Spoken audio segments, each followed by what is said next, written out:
नमस्कार दोस्तों, स्वागत है आपका हमारे YouTube चैनल भूतिया किनारा में, जहां मैं सुनाता हूं आपको भूतिया कहानियां। आज की कहानी का नाम है कुचिसाके ओना। तो चलिए बिना किसी देरी के कहानी को शुरू करते हैं। दोस्तों, यह कहानी है जापान की। वहां की लोक कथाओं के अनुसार साल 1970 में जापान की सड़कों पर कुचिसाके ओना नाम की एक महिला की आत्मा घूमती थी, जिसका मुंह उसके दोनों कानों तक कटा हुआ था।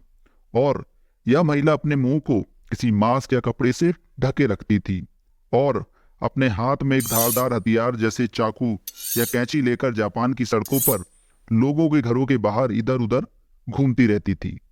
जापान में बहुत से लोगों ने इसे बहुत करीब से देखा है। कुछ लोगों का कहना है कि जब हम बहुत से लोग होते थे तो यह महिला कुछ नहीं कहती थी, लेकिन जैसे ही कोई व्यक्ति या बच्चा उसे रात को सड़क पर अकेले मिलता था तो उस व्यक्ति के पास जाकर ये उनसे पूछती थी कि क्या मैं खूबसूरत हूँ। और कोई व्यक्ति उस महिला से कहता है कि नहीं, तुम खूबसूरत नहीं हो, तो वह महिला उस व्यक्ति के कान में वो धारदार हथियार घुसाकर उसे मार डालती थी। और यदि कोई व्यक्ति हाँ कर देता था तो वह महिला उस व्यक्ति का मुंह भी अपनी तरह कानों तक काट देती थी और उस व्यक्ति या बच्चे को भी अपनी ही तरह बना देती थी, जिससे कि अधिक खून बहने से उनकी भी मौत हो जाती थी। दोस्तों, जापान के लोगों ने जब इस महिला की सच्चाई जानने की कोशिश की और उस महिला कुचिसाके ओना का पीछा किया तो वो जंगल में जाकर गायब हो जाती थी। फिर कुछ लोगों ने जापान के इतिहास को खंगाला तो उन्हें पता चला कि बहुत समय पहले एक कुचिसाके ओना नाम की खूबसूरत महिला जापान में रहती थी। उसकी शादी एक समुराई योद्धा से हुई थी और एक दिन कुचिसाके के पति को युद्ध के लिए जाना पड़ता है और फिर उसके बाद काफी लंबे समय तक कुचिसाके का पति घर नहीं आता।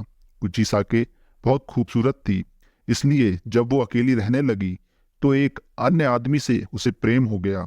और एक दिन जब वो आदमी कुचिसाके से मिलने उसके घर आया तो उसी समय अचानक कुचिसाके का योद्धा पति भी अपने घर पहुंचता है और कुचिसाके को किसी गैर मर्द के साथ देखकर अपनी तलवार निकालता है और उस आदमी को वहीं मार देता है। इसके बाद वो कुचिसाके से बोलता है कि तुम्हें अपनी खूबसूरती पर बहुत नाज है।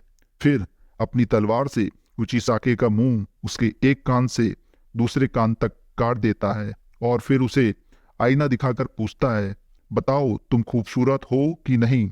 चेहरा कट जाने और अधिक खून बह जाने से कुचिसाके की वहीं मौत हो जाती है। तो दोस्तों, ये थी पूरी कहानी कुचिसाके ओना की, जो कि जापान की लोक कथाओं पर आधारित है। कहानी अच्छी लगी हो तो हमारे चैनल को सब्सक्राइब करें। मिलते हैं फिर नई कहानी के साथ।